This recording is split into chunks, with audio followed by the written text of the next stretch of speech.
Hello everyone. आज हम cell chapter का सेकंड पार्ट देखेंगे। तो चलिए स्टार्ट करते हैं lecture. Types of cells. Cells vary in size, shape and structure. Cell जो होते हैं वो साइज, शेप और स्ट्रक्चर में वेरी करते हैं। ठीक है, या आप ऐसे भी कह सकते हैं जो सेल्स होते हैं साइज, शेप और स्ट्रक्चर में डिफरेंट होते हैं। Though most cells are too small to be seen by the naked eye. Though हालांकि कुछ सेल्स इतने स्मॉल होते हैं कि जिन्हें नेक्ड आई से देखा जा सकता है without the help of microscope, बिना माइक्रोस्कोप के हेल्प से। जैसे कि like the eggs of birds, like the eggs of birds. Some like egg of bird and the cell in yielding plant are quite large। आपने देखा है कि कुछ बर्ड्स के एग्स जो होते हैं और जो फाइबर यील्डिंग प्लांट जो होते हैं इनके जो सेल्स होते हैं कुछ हद तक लार्ज होते हैं। अब यहाँ पे सेल्स के शेप की बात करेंगे। सम सेल्स आर रेक्टेंगुलर, कुछ सेल्स जो होता है वो रेक्टेंगुलर शेप में होते हैं। सम डिस्क शेप, कुछ सेल्स ऐसे होते हैं कि जो डिस्क शेप में होते हैं। कुछ ऐसे सेल्स होते हैं जो पॉलीगोनल टाइप के होते हैं। While other are spindle shape, कुछ ऐसे सेल्स होते हैं कि जो स्पिंडल शेप की अगर हम बात करें तो स्पिंडल शेप का स्ट्रक्चर कुछ इस तरह से होता है। जैसे कि इनके जो ट्रैपरिंग एंड होते हैं वो क्या होते हैं, नुकीले होते हैं। ठीक है, नुकीला एंड होता है इनका। स्पिंडल शेप इस तरह से कुछ होता है। सम सेल्स आर स्मूथ, कुछ सेल्स ऐसे होते हैं कि जो स्मूथ होते हैं। While other have a hair like growth, कुछ सेल्स ऐसे होते हैं कि जिनके पास हेयर लाइक ग्रोथ होता है। जैसे फॉर एग्जांपल कि सपोज ये सेल्स है तो इस पे हेयर लाइक ग्रोथ इस तरह से आ जाएगा, इस तरह से हेयर लाइक ग्रोथ आ जाएगा। ठीक है, तो कुछ सेल्स इस तरह से भी पाए जाते हैं। हेयर लाइक ग्रोथ, उन पे हेयर जैसे लगेगा कि उन पे हेयर की तरह कुछ रेसेज उनके उस पर पाए जाते हैं, उनके सरफेस पे। Even the internal structure of all cell is not the same. अगर देखा जाए कि सेल का जो इंटरनल स्ट्रक्चर होता है वो सेम नहीं होता। You will be able to appreciate all this better if you see some cell under a microscope. अगर आप सेल्स को माइक्रोस्कोप के थ्रू देखते हैं तो आप इसे और भी ज़्यादा बेटर देख सकते हैं सेल को। Observing cell under a microscope. Perhaps you remember that convex lens can be used to produce enlarged image of object। आपको ये प्रीवियस क्लास से ही ये याद होगा, रिमेंबर होगा कि जो कन्वेक्स लेंस होते हैं वो किसी भी ऑब्जेक्ट की इमेज की साइज को बड़ा करने के लिए यूज होते हैं। कन्वेक्स लेंस का क्या यूज है कि किसी ऑब्जेक्ट का जो इमेज होता है उस इमेज की साइज को क्या कर देते हैं, बड़ा कर देते हैं। ठीक है, तो इसी के लिए इनका यूज होता है कि ऑब्जेक्ट की साइज जो इमेज है, इमेज की साइज को क्या कर दे, ये बड़ा कर दे। A microscope uses the magnification produce by two lenses. ठीक है, माइक्रोस्कोप जो होते हैं जो दो लेंसेज के द्वारा जो मैग्निफिकेशन प्रोड्यूस किया जाता है उसी का यूज करता है माइक्रोस्कोप में। इसके हेल्प से क्या होता है कि मैग्निफिकेशन जो प्रोड्यूस होता है लेंसेज के द्वारा, क्या उसका यूज है, तो मैग्निफिकेशन जो प्रोड्यूस होता है उसके हेल्प से हम जो वेरी स्मॉल जो ऑब्जेक्ट होते हैं, जो बहुत छोटे ऑब्जेक्ट होते हैं, उन्हें हम विजिबल कर पाते हैं, उन्हें हम देख पाते हैं। मीन्स कि इनके मैग्निफिकेशन के कारण जो ऑब्जेक्ट का इमेज बनता है उस इमेज की साइज जो होती है वो लार्ज होती है, बड़ी होती है। मतलब कि छोटे ऑब्जेक्ट की इमेज की साइज बड़ी होगी तभी हम उसे क्या कर पाएंगे, हम उसे देख पाएंगे। ठीक है, अब यहाँ पे अगर बात की जाए व्हाट इज़ द मैग्निफिकेशन, तो देखिए मैग्निफिकेशन जो है, जो इमेज बनता है ऑब्जेक्ट का उसकी हाइट ऑफ इमेज और डिवाइड कर दिया जाता है हाइट ऑफ ऑब्जेक्ट। ठीक है, या आप ऐसे कहते हैं कि इमेज की हाइट और ऑब्जेक्ट की हाइट के रेशियो को ही हम क्या कहते हैं, मैग्निफिकेशन कहते हैं। The lenses that is close to specimen placed on the stage is called the objective. The lenses जो स्पेसिमेन के क्लोज होती हैं जिसे स्टेज पे रखा जाता है उसे हम ऑब्जेक्टिव कहते हैं। मतलब यहाँ पे क्या समझ, स्पेसिमेन का मतलब होता है नमूना। जैसे कि जो थिंग्स हम माइक्रोस्कोप के हेल्प से देखना चाहते हैं, जिस थिंग्स को हमें माइक्रोस्कोप के हेल्प से देखना है उस थिंग को हम स्टेज पे लाके यहाँ पे रखते हैं। ठीक है, यहाँ पे तो उसी थिंग्स को यहाँ पे स्पेसिमेन कहा जा रहा है, नमूना। तो स्पेसिमेन के नज़दीक जो लेंसेज होती हैं, यहाँ पे जो नज़दीक है लेंसेज, उन लेंसेज को हम क्या कहते हैं, ऑब्जेक्टिव कहते हैं। Usually there are 2 objective capable of different degree of magnification. देखा जाए 2 या 2 से अधिक जो ऑब्जेक्टिव होते हैं वो कैपेबल होते हैं डिफरेंट डिग्री के मैग्नीफिकेशन को प्रोड्यूस करने के लिए। मतलब मैग्नीफिकेशन के डिफरेंट डिग्री का समझ सकते हैं यहाँ पे, तो आप कह सकते हैं कि डिफरेंट एंगल भी कह सकते हैं कि डिफरेंट एंगल या डिफरेंट डिग्री पे मैग्नीफिकेशन को वो प्रोड्यूस करते हैं। The lenses through which you see is called the eyepiece. The lenses, और वह लेंस की जिसके थ्रू आप देखते हैं उसको हम क्या कहते हैं, आई पीस कहते हैं। देखिए यहाँ पे 2 तरह के लेंसेज की बात की जा रही है। जो लेंसेज इस स्पेसिमेन के नज़दीक होते हैं, स्पेसिमेन मीन्स नमूना कि जिसे आप को माइक्रोस्कोप के हेल्प से देखना है, ठीक है, उसे स्पेसिमेन कह रहा है।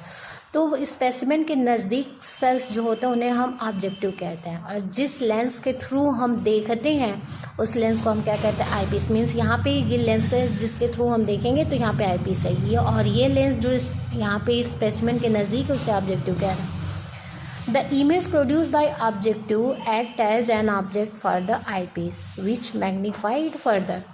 ऑब्जेक्टिव मीन्स यहाँ पे लेंस है, तो वो लेंस क्या करेंगे कि ऑब्जेक्ट जो यहाँ पे रखा गया है उस ऑब्जेक्ट का तो इमेज प्रोड्यूस करेंगे। तो वह जो इमेज प्रोड्यूस करेंगे और जब हम आई पीस के थ्रू देखेंगे उस इमेज को तो वह इमेज जो हमें दिखाई देगा वो हमें एक ऑब्जेक्ट की तरह दिखाई देगा, ठीक है, कि जैसे लगेगा कि हम ऑब्जेक्ट को देख रहे हैं। तो वही कह रहा है कि जो इमेज प्रोड्यूस होगा ऑब्जेक्टिव के द्वारा वह इमेज ऑब्जेक्ट की तरह एक्ट करेगा for the eyepiece which magnified further. अब यहाँ पे बात करते हैं staining AMD mounting. Staining AMD mounting cells, tissue, microorganism so on that are view through a microscope. Staining and AMD mounting cell, tissue, microorganism and so on that are view, ये देखे जाते हैं किसके through, microscope के through देखे जाते हैं। तो इन्हीं को हम स्पेसिमेंस कहते हैं। मीन्स की टिश्यू वगैरह को हम माइक्रोस्कोप से देखते हैं, माइक्रो ऑर्गेनिज्म को माइक्रोस्कोप से देखते हैं। तो ये सभी क्या है, स्पेसिमेंस है, ठीक है। हमने कहा ना कि जो थिंग्स आप माइक्रोस्कोप से देखते हैं उसी थिंग को स्पेसिमेन कहा जा रहा है। तो इस तरह के थिंग्स को हम देखते हैं, जैसे कि staining AMD mounting cells, tissues, microorganism हो गए। A specimen is usually stand before being viewed. Specimen को व्यू करने से पहले, ठीक है, किसी भी स्पेसिमेन को व्यू करने से पहले मीन्स देखने से पहले उससे स्टैंड किया जाता है। अब यहाँ पे मतलब आएगा what is the stain. A stain is a dye. Stain जो होते हैं वो एक डाई होते हैं, कलर होते हैं, विच कलर सर्टेन पार्ट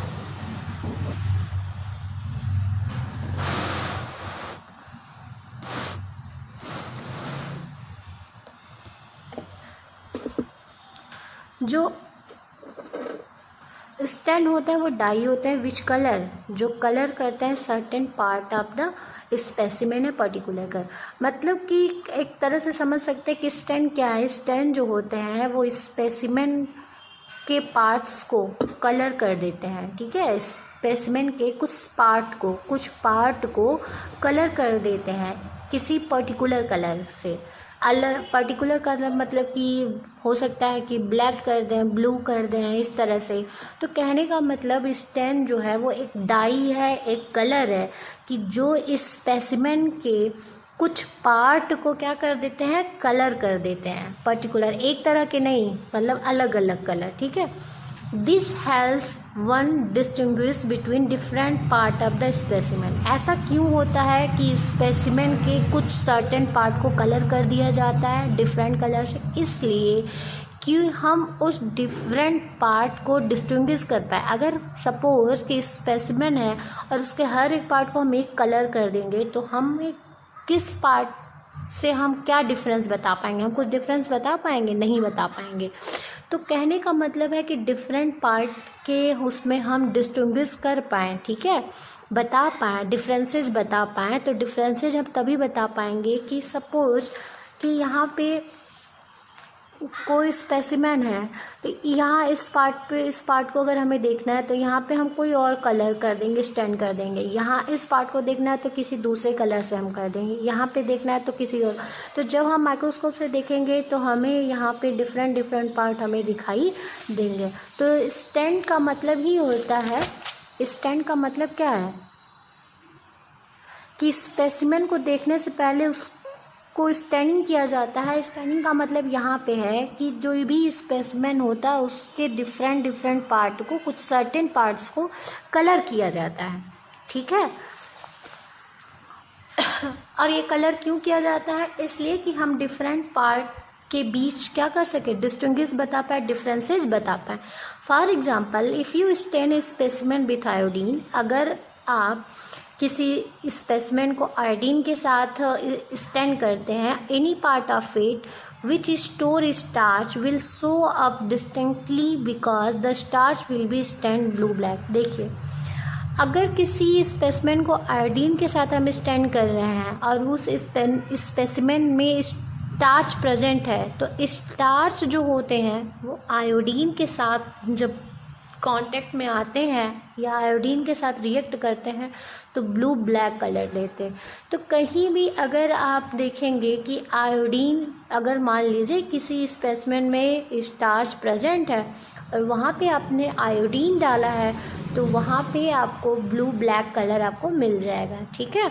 तो कहने का मतलब कि जब हम किसी स्पेसिमेन में आयोडीन के हेल्प से स्टेन करते हैं तो any part of wet which stored, अगर उस स्पेसिमेन के किसी भी पार्ट में अगर स्टार्च प्रेजेंट है तो वो शो डिस्टिंक्टली बिकॉज, तो वो दिखाई देगा, वो पार्ट दिखाई देगा कि हाँ वहाँ भी स्टार्च प्रेजेंट है। कैसे कि जहाँ भी स्टार्च होगा वह पार्ट ब्लू ब्लैक कलर दिखाई देगा। The stand specimen is placed in a liquid medium on a glass slide. अब देखिए, हमने स्पेसिमेन के कुछ सर्टेन पार्ट को कलर कर लिया, स्टैंड कर लिया। अब हम उसे लिक्विड मीडियम में रखते हैं on a glass slide. Glass slide मतलब यहाँ पे इस तरह से स्लाइड होती है, ठीक है, इस तरह से स्लाइड होती है और इस स्लाइड पे हम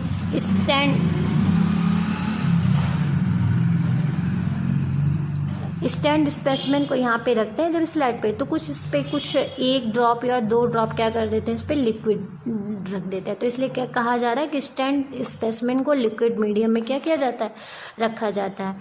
और इस स्लाइड पे स्पेसिमेन को रखने के बाद अब इसके ऊपर से, सपोज ये स्पेसिमेन है, अब इसके ऊपर एक और कवर स्लिप रख देते हैं। मीन्स कि एक स्लाइड है, ग्लास स्लाइड है, इसके ऊपर हमने स्पेसिमेन को रखा है, अब इसके ऊपर से एक और कवर स्लिप रख देंगे। ऐसा क्यों करते हैं? दिस प्रोसेस इज कॉल्ड, तो जो हम कवर स्लिप रखते हैं तो इस प्रोसेस को हम माउंटिंग कहते हैं। हेल्प टू डिस्पेल लेयर, मतलब कि ग्लास स्लाइड के ऊपर हमने स्पेसिमेन रखा, उसके ऊपर कवर स्लिप लगा दिया, तो इस प्रोसेस को हम माउंटिंग कह रहे हैं। और ऐसा क्यों होता है? डिस्पेल लेयर मतलब एयर को रोकने के लिए। Different medium are use to preserve permanent slide. जो डिफरेंट मीडियम होते हैं वो परमानेंट स्लाइड मतलब कि किसी स्लाइड को परमानेंट रखने के लिए प्रिजर्व रखते हैं, ठीक है। विच कैन बी स्टोर्ड, मतलब कि अगर हमें किसी परमानेंट स्लाइड को बहुत दिनों तक रखना है तो उसमें हमारे डिफरेंट जो मीडियम होता है वो हमारे लिए बहुत यूजफुल होते हैं। Viewing, suppose you want to work with the low power of objective. अगर सोचिए, व्यूइंग, सपोज यू वांट, अगर आप ये सपोज करिए कि आप लो पावर ऑब्जेक्टिव के साथ वर्क करना चाहते हैं। मैं ऑब्जेक्टिव मतलब यहाँ पे तो लेंस समझ गए हैं कि लो पावर ऑब्जेक्टिव के साथ अगर आप वर्क करना चाहते हैं तो first you have to align it with the tube. तो फर्स्ट काम आपको ये करना है कि ट्यूब जो है उसे अलाइन करना है। अलाइन का मतलब एक क्रम में करना, पंक्तिबद्ध करना है। When it is align you will hear it click. अगर जब ये अलाइन हो जाएंगे ट्यूब तो आपको क्लिक की आवाज़ सुनाई देगी, it click. Then move the mirror. उसके बाद जब ट्यूब आपका अलाइन हो गया तो उसके बाद आप मिरर को मूव कराएंगे until it direct light up the tube through the eyepiece into your eye। ठीक है, आप मिरर को मूव कराएंगे, तब तक मूव कराएंगे कि it direct light up the tube, means कि ट्यूब जो है उस ट्यूब में लाइट आ जाए, लाइट अप आ जाए, और वो लाइट हमें आईपीस के थ्रू हमारे आँखों के थ्रू जब अपने आँखों से हम आईपीस के थ्रू देखें तो हमें ट्यूब में लाइट हमें दिखाई दे। मीन्स कहने का मतलब है, एक तरह से आप ऐसे समझ लीजिए कि जो मिरर है, मिरर को आपको ऐसे मूव कराना है, ऐसे फोकस कराना है कि ट्यूब में जो है वो हमें लाइट आती हुई दिखाई दे। ठीक है, जब हम आईपीस के थ्रू देखें तो हमें ट्यूब में लाइट आती हुई हमें दिखाई दे। इस तरह से हमें मिरर को क्या कराना है, मूव कराना है। Next, place the slide at the center of the stage. Next, place the slide at the center of the stage. अब इसके बाद क्या करना है कि हमें स्लाइड को, जो स्लाइड हमने लिया है ना, स्लाइड मीन्स ग्लास स्लाइड पे हमने जो स्पेसिमेन रखा, अब उस स्लाइड को हमें स्टेज के सेंटर पे रखना है। And turn the larger of the adjustment knobs until the objective is about the quarter of an inch away from the slide. अब स्लाइड को हमने स्टेज पे रख दिया, अब उसके बाद क्या करना है, turn the larger of the adjustment knobs. अब एडजस्टमेंट नॉब्स को क्या घुमाना है, लार्जर घुमाना है, और वो तब तक हमें इस तरह से टर्न करना है कि जब ऑब्जेक्टिव और स्लाइड के बीच की डिस्टेंस जो हो वो क्वार्टर हो, चौथाई कह सकते हैं कि चौथाई दूरी पे ये दोनों हो। मीन्स कि ऑब्जेक्टिव जो हो वो स्लाइड से क्वार्टर इंच की दूरी पे जब तक ना हो जाए तब तक हमें एडजस्टमेंट नॉब को क्या करना है, टर्न करना है। Look through eyepiece and keep turning the knob until the specimens come into focus. Look through the eyepiece, जब हम आई पीस के थ्रू देखते हैं, and keep turning the knob until the specimen come into focus, और knob को तब तक टर्न करना है, तब तक टर्न करेंगे कि जब तक कि स्पेसिमेन कम्स इनटू फोकस, मतलब स्पेसिमेन पे जब तक फोकस ना हो जाए। Then turn the fine adjustment knob very slowly to get the clearest view the. अब हमें क्या करना है कि एडजस्टमेंट नॉब को हमें बहुत फाइनली तरीके से, बहुत स्लोली टर्न करना है कि अब हमें स्पेसिमेन का क्लियर व्यू हमें मिल सके।